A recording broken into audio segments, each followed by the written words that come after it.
of Smart Sheets before. So if you're not familiar, it is similar to wafer paper, but it gives you a lot more flexibility with what you can do with it. So it does resist cracking and chipping, which is really great. If you don't know, I live in Utah. Utah is near zero humidity. So it's so dry here, and a lot of things are very easy to dry out and they'll start chipping and breaking on me. So that is something that I really loved about this is, you have, like, this is some Smart Sheets that I have from the other day that I worked with, and I did not put it away. I did not seal it up so that it wouldn't start cracking on me. This is still nice and soft and easy to work with. So I really, really love that. And also, you can use it with the paper potion, which is what we're going to do here in a little bit. You can print on it using an edible printer. You can also paint on it. So we're going to go over that. It does have a smooth and a textured side, and it is stable at room temperature refrigerator or freezer. And this really did absorb moisture really well. So I wouldn't be too concerned about putting it in a fridge. Maybe other people have experience with that. I don't have moisture in my refrigerators, and there's like no moisture in the air here. So maybe other people have some insight on that, but I don't believe you have to worry about it disintegrating in a humid fridge. Very humid fridge. So if anyone has some insight on that, we definitely would love to hear it. But where I live, it hasn't been a concern. So this is, oh no, it's going blurry. There we go. Okay, give it a second to adjust. Yeah. So this is the paper. It's very similar to wafer paper. It does feel a little bit thicker. We have a textured side here, and we have a slightly more glossy slightly more glossy side here that is very smooth. So you can see a little bit more matte, textured, smooth, glossy. So this is really fantastic. So when I put this in a printer, I did have someone else print this off for me, but I personally printed on the textured side. I have not experimented on the other side. Again, if other people have insight for that, that'd be great. But anyways, so you can just put it in the printer, and typically it would feed through the printer, come out like this. Your image is going to be on top on the texture side, so you do want the glossy side down. We are gonna, I'll show you what I do to send things over to a printer, which might be a little bit different from how other people do it, but just like a quick send things over to the printer. So I'm actually gonna share my desktop real quick, and then we'll come back and talk about painting on these as well. Okay, so to answer some of your questions, Emerlie, sure. The Smart Sheets like water and humidity, and that's one of the things that we found that was very unique. Yes. It actually, people use it for the palettes, for paint your own palettes, or to paint directly on. Yeah. So loves that. And then the smooth side, when you print on it, it has a little bit of a texture. Yeah. And the textured side has a little bit of texture, but when you print on the smooth side, it comes out in a high definition type of quality. It's absolutely gorgeous. Oh, that's awesome. I'm not sure were we going to share the screen, or do you want to? Let's go ahead and share the screen. So I'm just going to kind of show what I did here. So I did go to Google, and you can type in like a floral print, something like that. And, preferably something that is free, that is not copyright, is what I recommend. So you could go on to something like Google and find images here. You could also, if you really want something that is very customized, free, all of that, maybe try using AI generated floral print, and you can manipulate it if you're not super comfortable with using something like Photoshop. There's different options there. But, you could scroll through and find a nice palette here if you don't have any specific look that you're going for. I really like this image here. So if I were to take this, let's see, right click on it, and I can just copy the image and go over here to Microsoft Word. And then I can just drop this in. So typically what I would do here is I want this to cover the page as much as possible. You did mention there is some kind of program for printing edible images off that I was not aware of. Yeah. So what's interesting, you're new to Icing Images products, which is great, because I have so many things, like I'm sitting here bursting inside, like, oh, I have to tell her about this and this and this that you're going to absolutely love. We actually have a program called iDesigns that has a collection of close to 2,000 different images that are all licensed for edible use. So we have very similar patterns to what you're showing, and you don't have to worry about any of the copywritten products at all, which is nice. And then you can print from that program. I'm not sure. So I was going to say, you're pulling it into Word. The only problem that you sometimes have with Word, depending on the image, is sometimes the colors don't match. Okay. Sometimes they're fine too. We have tons of people that use it. So just something that if your colors aren't quite matching and you're printing and you're wondering what's going on because your nozzle check is fine, that could be it. But we have tons of people using Word. Okay, perfect. Good to know. I definitely need to invest in an edible printer. So what I have here is I have Microsoft Word. So typically what I like to do is drop down the margins so that I don't have a lot of white space on the edges.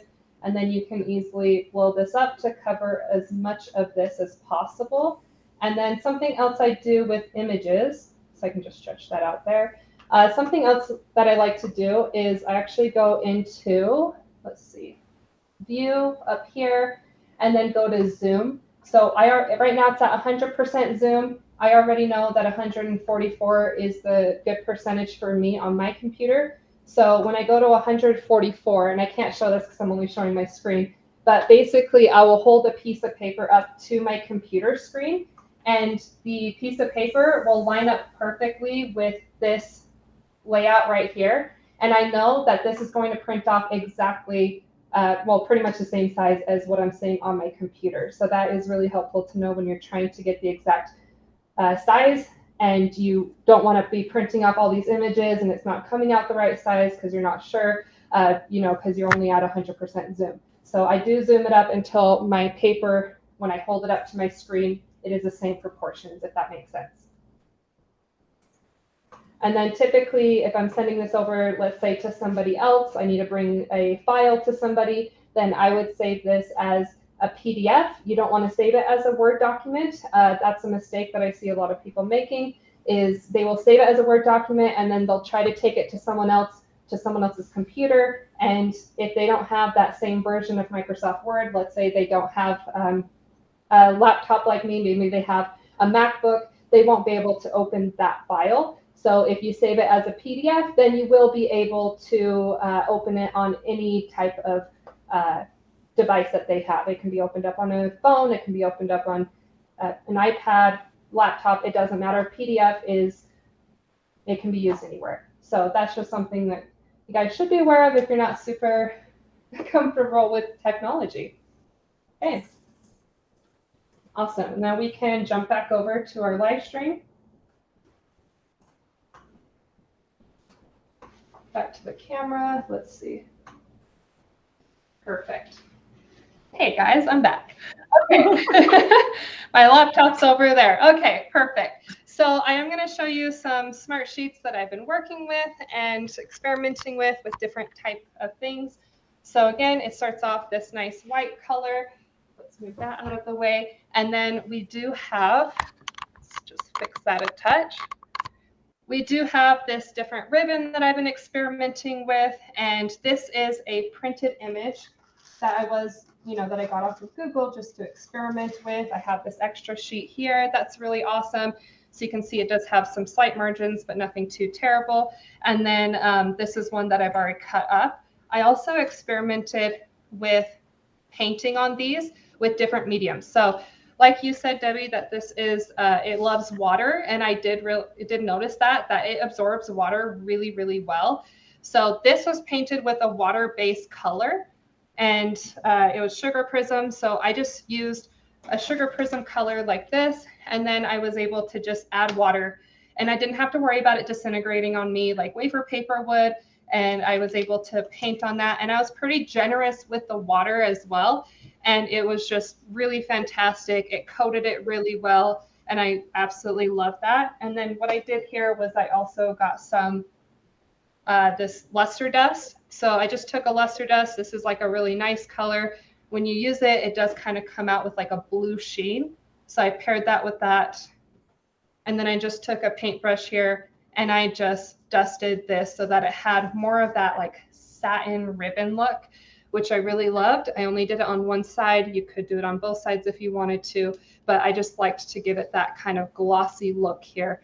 And it just looks more like ribbon to me. It just depends on if you want like a matte ribbon or more of that like satiny look. And that's just beautiful.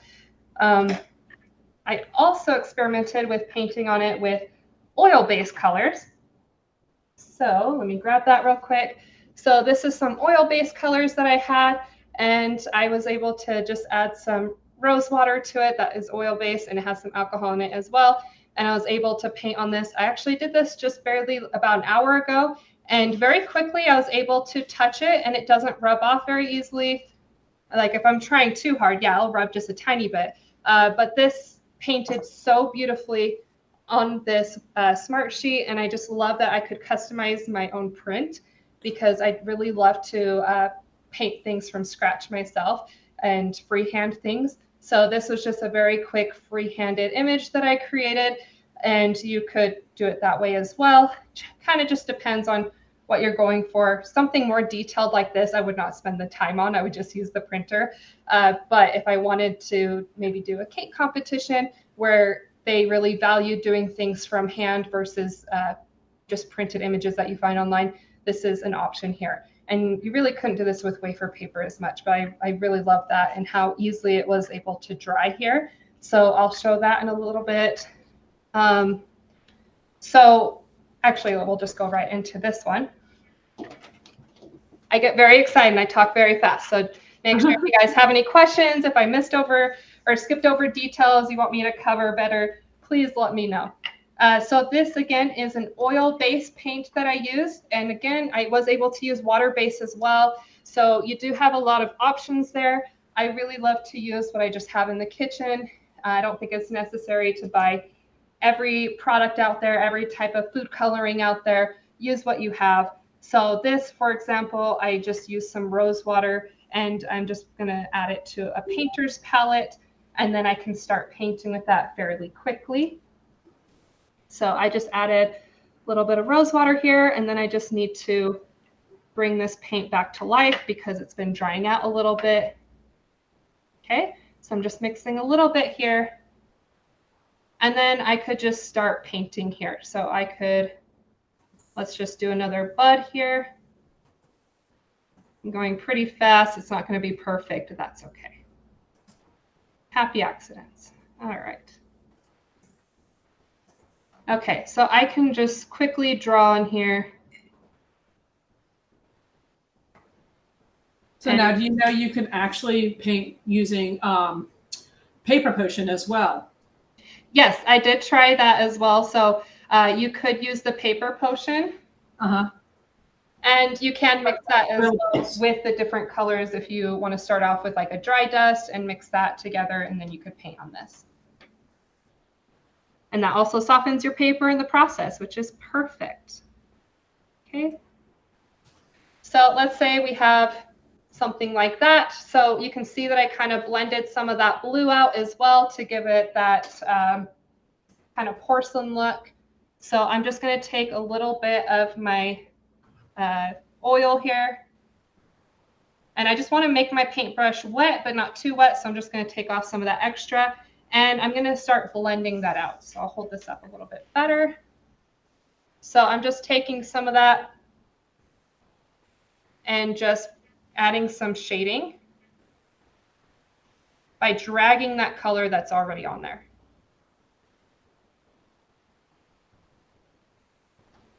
And you can see that's already what I've done with a lot of these other ones. I only use one color here. I did not do a different shade of blue to add all of that shading. I just grabbed it and just started pulling that color around. Okay. So I really love that. And then what you can do is if you would just want to paint with that, and then you can take your wafer paper potion and you can soften this up. So something that I noticed when working with different mediums, I was able to use, I was pretty heavy handed on the water on this paint. So I just mixed water with the paint. I typically use alcohol, but I wanted to try it with water. It absorbed it really well. And this is still pretty flexible, but it's not going to give you that fabric-like texture and workability that you're going to have with the paper potion. So this is dried out. It's been out for a couple days. I haven't put it in a seal tight container, anything like that. Again, very flexible, but it doesn't quite come together like this other one will. So this one has been sprayed with the paper potion, and it's a lot softer and easier to work with, and you're able to kind of bunch it up a little bit better and give it more of that fabric texture. And then what I love about, again, you're from Utah where it's very dry. Yeah, so it takes a little bit less time for that. You know, be a little bit more cautious if you're in a more humid area. Is that different from where you live? The fact that you're from Utah is just so dry. It's an extreme.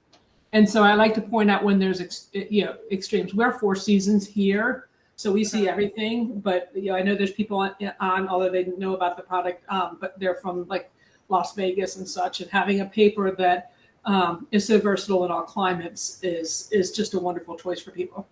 Yeah, that is wonderful for sure. Especially because I do work in other humidities sometimes. It's great to have something that I know is going to work great anywhere. Yeah. Okay. So the paper potion already comes in a nice little spray bottle, so I can just spritz this. I like to spray both sides. Again, something you might want to experiment because where I'm at, it's very, very dry here. It really didn't take very much, and I'm just spraying that right on there. And personally, I didn't have to worry about this color bleeding, but again, be more cautious if you're in a very humid area. So you can see that this is starting to kind of become a lot more limp, a lot more fabric-like. I really love that. Now, what I did when I was cutting this, there's 2 different options here that I really loved. So I'm going to use a ruler to get a nice straight cut on this. And then what I'm going to do, there's 2 options that I recommend. If you want a nice clean cut, I don't recommend just taking an X-Acto knife right to this and trying to cut it, because if you take an X-Acto knife to this, it will kind of drag it, and it just depends on what you're going for. So I actually really love that look, but I'll show you guys what I mean. So I'm going to take a cookie cutter so that it doesn't drag this, and it will create a nice cut here. And then I'm going to go along with my X-Acto knife, and I'm just going to make sure that I have a full cut on there. Okay. Now what I'm going to do over here is I'm not going to use the pizza cutter. I'm going to use just the X-Acto knife. Again, this is after I've sprayed it with the paper potion. And it kind of makes it not gummy, but it just kind of changes the texture of this. So when I cut it this time, it kind of dragged it a little bit, and it gave it a not so clean cut. Maybe you guys can see it, maybe you can't. Over here, very, very clean. Over here, it does have some roughness right about there. You can see that a little bit more on these pieces where it's a bit more of a jagged cut. And I actually really love that look when I originally was working with this, because to me, it makes it look a little bit more like fabric that's been cut that has some frayed edges on it. So it just adds to the realism for me of this is edible fabric. Can I answer a question for somebody Sure. real quick? Marla asked, what is the purpose of the paper potion? Is it like vodka? The paper potion has no alcohol and no water in it, so it doesn't dry it out, and it doesn't melt things the same way like water would. Now, the main purpose of it is to condition items and make them more flexible or keep them from cracking and chipping. And it also smells really good, so some people spray it on their boxes, when they're to make it, because it smells like vanilla. It's really yummy smelling. But yeah, that's pretty much what that purpose is. It's a very unique product. And I think, we are the only one who makes a product like that. And of course, it's patented and such. So yes. Back to you. Yeah, absolutely. So you can use the paper potion on the Smart Sheets to give it that kind of fabric-like texture and workability, or you can use it on wafer paper, just regular wafer paper, to soften and condition it. Because if I tried to use wafer paper here, then it would just start cracking. There's not a whole lot you can do with it. But this will just condition it, make it nice and soft, and you can make really nice, beautiful flowers and petals with the paper potion. Yeah, so Marla continued to ask, she says, why do you want to make it softer? And I think you just stated it makes it more pliable. Yes. So you can, yeah. Yes, absolutely. So this has been sprayed down. You can see that this didn't get ruined when I was putting the ruler right on top of it and cutting it. It still has a really nice image to it, okay? So what I did here originally was I just had a full sheet like this. I sprayed it down. I didn't have any issues with it bleeding on me. And then I just cut full strips lengthwise so I can get the longest length possible on these pieces. And I also cut off the white edges here. And then I had all of this ribbon. Now, another thing that I did here was I took these pieces after I cut them into strips. And I just very carefully, you don't want to be too rough with these because it can break on you.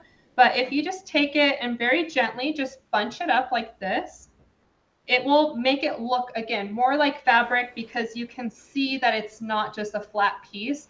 It has all these nice soft little ripples in it.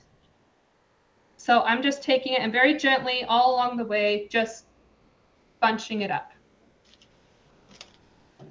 Okay. So now that looks a little bit more realistic to me. All right. Any questions on any of that so far? I think we're doing pretty good. Okay. Hi, guys. We're going to come up here just a touch. Marla said she wonders if Paper Potion works on skin. Wouldn't that be fantastic? Yeah. No, okay. it doesn't. It actually makes it a little tacky on skin. Give you a nice dewy look. I don't know. That doesn't sound bad. Okay. So what I'm going to do here is I'm going to take some edible glue. This is also something that you can get from Icing Images, and it just comes in this nice little bottle with a very small opening, which is great because it's easier to control it. So what I'm going to do is I'm going to take these pieces that I have here, and I did do a smaller cake so that I can more easily wrap it around. If you're trying to do a bigger piece, you would have to come up with another solution because you won't be able to have a full strip going all the way around your cake. One of the ideas I was thinking of was you could kind of tuck this. Maybe the ribbon is tucked in back here, so it doesn't have to wrap all the way around, if that makes sense. So just kind of tuck it and make it look like it disappears into the bottom of the cake. Another thing you could do is everywhere where it meets another piece of ribbon, you could have another knot. So you just have knots all the way around. You would just have to get a little bit creative with what you do there. So what I have here is a piece, and then I'm going to put another piece over here. And I'm going to create where my knot is going to be.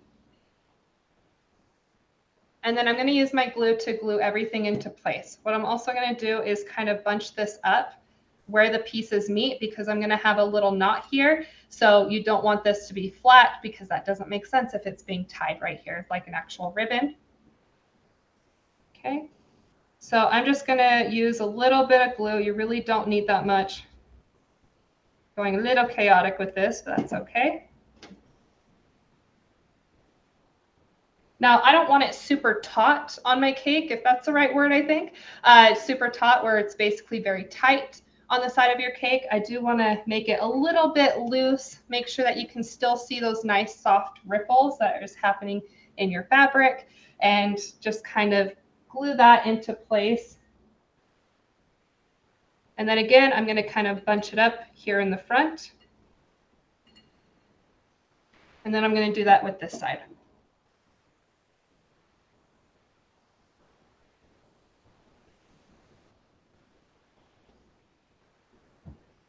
Okay. And something else I did here, which I thought was kind of fun, was I was painting this. So I started with a dark blue, and then I painted it with a wash, so a very watered down blue over the top to kind of intensify that color. And then I did fleck tiny little spots onto here of this blue. Now I did a pretty good job of matching that blue to some of the blue that's on this print, but I also do have some blue splotches all over this, which I thought was a nice little fun addition to it. The chaotic side of me. I like a little bit more chaotic designs. Okay. Now what I'm going to do here is I'm going to take a small piece of the Smart Sheets. I'm going to create a little tiny knot. So to start with, I'm just going to take a little bit of fondant, and I do want some water to this. This is also something I do when I'm trying to attach wafer paper to the side of a cake. If I have like big pieces or even relatively small pieces, they don't want to stick just to the side of your cake by themselves. So what I do is I create a fondant putty, and this is just fondant, and I'm just adding little bits of water to it at a time, and I am just working that until it becomes like a nice tacky piece of fondant. I call it fondant putty. And what I do is when I work with the wafer paper, I create pieces like this, and then I will stick it to the back of the wafer paper and stick it onto my cake, because you can't use water to stick to a cake. It will disintegrate your wafer paper. And if you try to use other mediums, it doesn't always work. I've tried it with chocolate, it won't stick. I've tried it with a couple other things, and it just doesn't want to stick. So fondant putty is really fantastic for putting wafer paper on the side of a cake. Okay. So now I have this nice tacky piece. It's getting all over me. Very messy. Okay, now I'm going to take just a piece of my paper. Let's take this piece here. I'll just add a touch of glue here. Probably is good enough with how tacky it is. But I'm going to take this and just wrap a piece around it. Okay, so that's on the back. Oh no. It's too busy sticking to my fingers.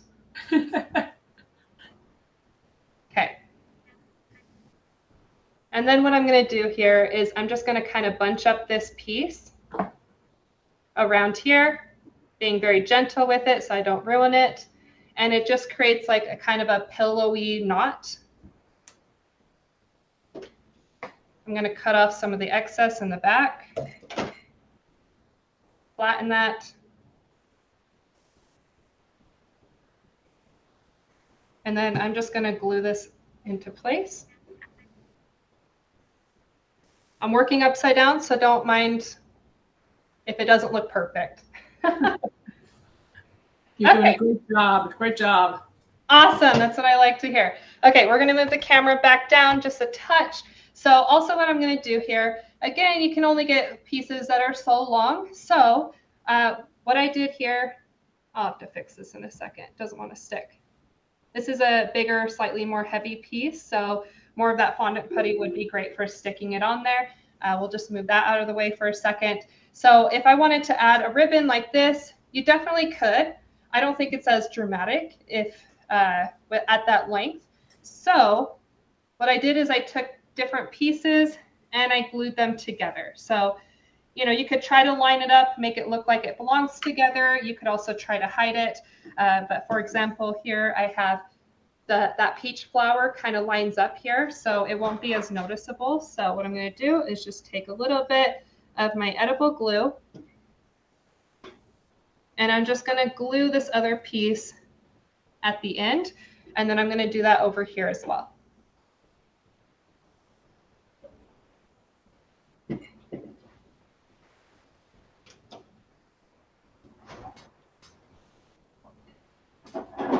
Okay, give that a second. Now I'm going to start working with this right away, but you know, maybe letting it dry just a second, the edible glue would be a good idea, but that's okay. We move on. Okay, so now I have this piece. See how quickly that just attached to itself. So beautiful. I can immediately start working with it, and I can attach it to the rest of my cake. So I'm just going to use some glue here. If needed, use fondant putty again.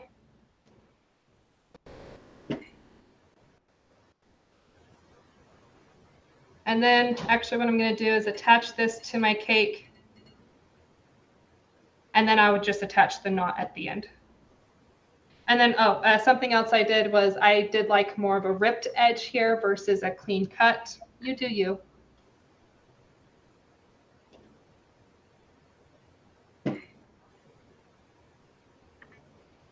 Okay.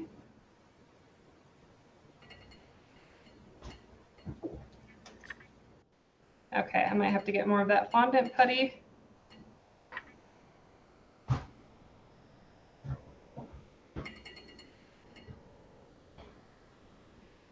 Sometimes to let things dry on the side of your cake, also just like a corsage pin, just don't forget you put it in there. That is a recipe for a disaster. Okay, so I'm just going to take a little bit more fondant putty so I can attach this.